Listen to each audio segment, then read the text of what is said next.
মার্কিন বিমানবাহী রণতরী ডোবানোর হুঁশিয়ারি ইরানের সর্বোচ্চ নেতা খামেনির। পারমাণবিক আলোচনা চলাকালেই বাড়ছে উত্তেজনা, মধ্যপ্রাচ্যে নতুন করে সামরিক সংঘাতের আশঙ্কা। এদিকে যুক্তরাষ্ট্র ইরান আলোচনায় অগ্রগতি, পরমাণু চুক্তির মূল নীতির বিষয়ে সমঝোতা, সরকার উৎখাতের মার্কিন ষড়যন্ত্র সফল হবে না খামেনির হুঁশিয়ারি। জানাবো অস্ত্র সমর্পণে ইসরায়েলের ৬০ দিনের আল্টিমেটাম, হামাসের প্রত্যাখ্যান, গাজায় আবারও শুরু হতে পারে পূর্ণমাত্রার আগ্রাসন, ১ ইঞ্চিও পিছু না হটার হুঁশিয়ারি তেল আবিবের। এবং সর্বশেষ জানাবো যুদ্ধ বন্ধের আলোচনার মধ্যেই ইউক্রেন জুড়ে ভয়াবহ হামলা রাশিয়ার, এক রাতেই ৪ শতাধিক ড্রোন ও ২৯ ক্ষেপণাস্ত্র নিক্ষেপ, মস্কোর জ্বালানি স্থাপনায় কিয়েভের পাল্টা আঘাত। শুনছিলেন গুরুত্বপূর্ণ আন্তর্জাতিক সংবাদের শিরোনাম, এবার বিস্তারিত। মার্কিন বিমানবাহী রণতরী ডোবানোর হুঁশিয়ারি ইরানের সর্বোচ্চ নেতা খামেনির। পারমাণবিক আলোচনা চলাকালে বাড়ছে উত্তেজনা, মধ্যপ্রাচ্যে নতুন করে সামরিক সংঘাতের আশঙ্কা। যুক্তরাষ্ট্রের বিমানবাহী রণতরী ডুবিয়ে দেওয়ার হুঁশিয়ারি দিয়েছেন ইরানের সর্বোচ্চ ধর্মীয় নেতা আয়াতুল্লাহ আলী খামেনি। মধ্যপ্রাচ্যে যুক্তরাষ্ট্রের সামরিক উপস্থিতি এবং চলমান পারমাণবিক আলোচনার মধ্যে এই কঠোর বার্তা দিয়েছে তেহরান। একই সময়ে কয়েক ঘন্টার জন্য গুরুত্বপূর্ণ হরমুজ প্রণালী বন্ধ করে সামরিক সক্ষমতাও ইঙ্গিত দিয়েছে ইরান। বিস্তারিত প্রতিবেদনে জানা যায়, মার্কিন বিমানবাহী রণতরী সমুদ্রে চলাচল, যুদ্ধ বিমান উড্ডয়ন, মধ্যপ্রাচ্যে যুক্তরাষ্ট্রের বিমানবাহী রণতরী ইউএসএস আব্রাহাম লিঙ্কন এবং ইউএসএস জেরাল্ড আর ফোর্ডকে লক্ষ্য করে কঠোর হুঁশিয়ারি দিয়েছে ইরান। ইরানের সশস্ত্র বাহিনীর প্রধান মেজর জেনারেল আব্দুর রহিম মুসাবি বলেন, যুক্তরাষ্ট্র যদি ইরানের বিরুদ্ধে আগ্রাসনের চেষ্টা করে তবে তার ফলাফল হবে ভয়াবহ। ইরানের সামরিক মহড়া, ক্ষেপণাস্ত্র উৎক্ষেপণ, নৌবাহিনীর কার্যক্রম, মার্কিন সামরিক উপস্থিতি নিয়ে সরাসরি সতর্ক বার্তা দিয়েছেন ইরানের সর্বোচ্চ ধর্মীয় নেতা আয়াতুল্লাহ আলী খামেনি। তিনি বলেন, বিমানবাহী রণতরী শক্তিশালী হলেও সেটিকে সমুদ্রের তল দেশে পাঠানোর সক্ষমতা ইরানের রয়েছে। ইরানের রাষ্ট্রীয় গণমাধ্যম প্রেস টিভি ১৭ ফেব্রুয়ারি এ তথ্য নিশ্চিত করেছে। জেনেভায় বৈঠকের দৃশ্য, কূটনৈতিক প্রতিনিধিদের আগমন, এই উত্তেজনার মধ্যেই সুইজারল্যান্ডের জেনেভায় দ্বিতীয় দফার পরোক্ষ বৈঠকে বসেছে ইরান ও যুক্তরাষ্ট্র। বৈঠকে পারমাণবিক ইস্যুর বিভিন্ন কারিগরি বিষয় নিয়ে আলোচনা করেন দুই দেশের প্রতিনিধিরা। এতে অংশ নেন ইরানের পররাষ্ট্রমন্ত্রী আব্বাস আরাকচি, যুক্তরাষ্ট্রের বিশেষ দূত স্টিভ উইটকফ এবং জ্যারেড কুশনার। মধ্যস্থতাকারী হিসেবে উপস্থিত ছিলেন ওমানের পররাষ্ট্রমন্ত্রী বদর আল মুসাইদি। তবে বৈঠকটি কোনো সমঝোতা ছাড়াই শেষ হয়েছে। হরমুজ প্রণালী, তেলবাহী জাহাজ, ইরানের নৌটহল বৈঠক চলাকালীন সময়ে কয়েক ঘন্টার জন্য হরমুজ প্রণালী বন্ধ করে দেয় ইরানের বিপ্লবী গার্ড বাহিনী আইআরজিসি। ইরানের দাবি, নিরাপত্তাজনিত কারণেই এই পদক্ষেপ নেওয়া হয়েছে। বিশ্বের অন্যতম গুরুত্বপূর্ণ তেল পরিবহন পথ হিসেবে পরিচিত হরমুজ প্রণালী সৌদি আরব, ইরান, ইরাক এবং সংযুক্ত আরব আমিরাত সহ উপসাগরীয় দেশগুলোর জন্য অত্যন্ত গুরুত্বপূর্ণ। আইআরজিসি নৌবাহিনী, দ্রুত গতির নৌযান, সামরিক টহল। আইআরজিসির commander rear admiral Ali Reza Tangsiri হুঁশিয়ারি দিয়ে বলেন, প্রয়োজন হলে কয়েক ঘন্টার মধ্যে পুরো হরমুজ প্রণালী বন্ধ করে দেওয়ার সক্ষমতা রয়েছে ইরানের। অ্যাঙ্কের অন ক্যাম্প বিশ্লেষকদের মতে, পারমাণবিক আলোচনা চললেও দুই দেশের সামরিক উত্তেজনা বাড়ছে। পরিস্থিতি নিয়ন্ত্রণে না এলে মধ্যপ্রাচ্যে নতুন করে বড় ধরনের সংঘাতের আশঙ্কাও তৈরি হতে পারে। যুক্তরাষ্ট্র ইরান আলোচনায় অগ্রগতি, পরমাণু চুক্তির মূল নীতির বিষয়ে সমঝোতা, সরকার উৎখাতের মার্কিন ষড়যন্ত্র সফল হবে না খামেনির কড়া হুঁশিয়ারি। ইরান ও যুক্তরাষ্ট্রের মধ্যে পারমাণবিক ইস্যুতে আলোচনা কিছু ইতিবাচক অগ্রগতি দেখালেও একই সঙ্গে উত্তেজনাও বজায় আছে। নিচে বিষয়টি সহজভাবে সংক্ষেপে তুলে ধরা হলো। আলোচনার ইতিবাচক দিক, সুইজারল্যান্ডের জেনেভা শহরে ওমানের মধ্যস্থতায় ইরান ও যুক্তরাষ্ট্রের মধ্যে প্রায় ৪ ঘন্টার পরোক্ষ বৈঠক হয়। ইরানের পররাষ্ট্রমন্ত্রী আব্বাস আরাকচি জানান, দুই দেশ পারমাণবিক চুক্তির মূল নীতিগুলোর বিষয়ে একটি প্রাথমিক সমঝোতায় পৌঁছেছে। তিনি বলেন, ইরান পারমাণবিক অস্ত্র তৈরি করতে চায় না, বরং শান্তিপূর্ণ কর্মসূচি চালিয়ে যেতে চায়। বৈঠকে যুক্তরাষ্ট্রের পক্ষ থেকে প্রতিনিধি ছিলেন মার্কিন বিশেষ দূত স্টিভ উইটকফ এবং জ্যারেড কুশনার। সাবেক প্রেসিডেন্টের ঘনিষ্ঠ ব্যক্তি উত্তেজনাপূর্ণ রাজনৈতিক অবস্থান।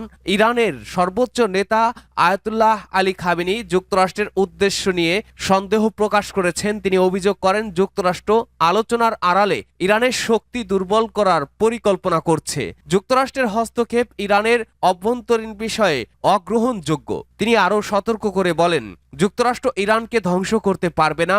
সম্ভাব্য সামরিক উত্তেজনা ও তালেবানের অবস্থান। তালেবান ঘোষণা দিয়েছে, যদি যুক্তরাষ্ট্র ইরানের উপরে সামরিক হামলা চালায় তাহলে আফগানিস্তান ইরানকে সহায়তা করতে পারে, তবে তারা সরাসরি যুদ্ধ চায় না। পরিস্থিতি সারাংশ সহজ ভাষায় আলোচনা চলছে এবং কিছু অগ্রগতিও হয়েছে।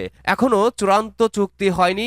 রাজনৈতিক অবিশ্বাস ও উত্তেজনা এখনো রয়েছে। সামরিক সংঘাতের ঝুঁকিও পুরোপুরি শেষ হয়নি। এর বৈশ্বিক গুরুত্ব, এই আলোচনা সফল হলে মধ্যপ্রাচ্যের যুদ্ধের ঝুঁকি কমবে, ইরানের উপরে নিষেধাজ্ঞা শিথিল হতে পারে, বিশ্ব তেল বাজারেও ইতিবাচক প্রভাব পড়তে পারে। ব্যর্থ হলে নতুন করে সামরিক উত্তেজনা বা সংঘাত শুরু হতে পারে। অস্ত্র সমর্পণে ইসরায়েলের 60 দিনের আল্টিমেটাম, হামাসের প্রত্যাখ্যান, গাজায় আবারও শুরু হতে পারে পূর্ণমাত্রার আগ্রাসন, 1 ইঞ্চিও পিছু না হটার হুঁশিয়ারি তেল আবিবের। অস্ত্র সমর্পণে ইসরায়েলের দেওয়া 60 দিনের আল্টিমেটাম সরাসরি প্রত্যাখ্যান করেছে ফিলিস্তিনের স্বাধীনতাকামী সংগঠন হামাস। এতে গাজায় আবারও পূর্ণমাত্রার আগ্রাসনের আশঙ্কা তৈরি হয়েছে। হামাস নিরস্ত্র না হওয়া পর্যন্ত গাজা থেকে 1 ইঞ্চিও পিছু না হটার হুঁশিয়ারি দিয়েছে তেল আবিব। গাজায় উত্তেজনা আবারও চরমে। হামাসকে সম্পূর্ণ নিরস্ত্রীকরণের জন্য 60 দিনের আল্টিমেটাম দিয়েছে ইসরায়েল। তবে এই আল্টিমেটাম সরাসরি প্রত্যাখ্যান করেছে সংগঠনটি। সংবাদ মাধ্যমকে দেওয়া এক সাক্ষাৎকারে হামাসের ঊর্ধ্বতন কর্মকর্তা মাহমুদ মারদৌই বলেন, ফিলিস্তিনি সংগঠন জনগণ কখনো আত্মসমর্পণ করবে না। যুদ্ধ আবারও শুরু হলে তার গুরুতর পরিণতি হবে বলেও হুঁশিয়ারি দেন তিনি। অন্যদিকে গাজা থেকে 1 মিলিমিটারও সরে না যাওয়ার ঘোষণা দিয়েছেন ইসরায়েলের প্রতিরক্ষা মন্ত্রী। তিনি বলেন, হামাস সম্পূর্ণ নিরস্ত্র না হওয়া পর্যন্ত ইসরায়েলি সেনা তাদের অবস্থানেই থাকবে। হামাসের শেষ সুড়ঙ্গ ধ্বংস না হওয়া পর্যন্ত অভিযান অব্যাহত থাকবে বলেও জানান তিনি। এর মধ্যেই গাজার জাবালিয়ায় ইসরায়েলি ড্রোন হামলায় 14 বছর বয়সী এক ফিলিস্তিন কিশোর নিহত হয়েছেন। চলমান যুদ্ধবিরতির মধ্যেও এই ধরনের হামলা নতুন করে উদ্বেগ বাড়িয়েছে। গাজার সরকারি তথ্য অনুযায়ী রাফা স্থলবন্দর আংশিক খুললেও পারাপার হয়েছে মাত্র 29%। 2 থেকে 25 ফেব্রুয়ারি পর্যন্ত 2800 আবেদনকারীর মধ্যে যাতায়াত করতে পেরেছেন মাত্র 81 জন। পশ্চিম তীরে নতুন করে ভূমি নিবন্ধন প্রক্রিয়া চালুর সিদ্ধান্তে উদ্বেগ জানিয়েছে জাতিসংঘ ও আরব লীগ। এই পদক্ষেপ দ্বিরাষ্ট্র সমাধানের সম্ভাবনাকে আরো দুর্বল করতে পারে বলে সতর্ক করেছেন আন্তর্জাতিক নেতারা। বিশ্লেষকরা বলছেন, হামাস ও ইসরায়েলের এই কঠোর অবস্থানের কারণে গাজায় আবারও পূর্ণমাত্রার যুদ্ধ শুরু হওয়ার আশঙ্কা তৈরি হয়েছে, যা পুরো মধ্যপ্রাচ্যের নিরাপত্তার জন্য বড় হুমকি হয়ে উঠতে পারে।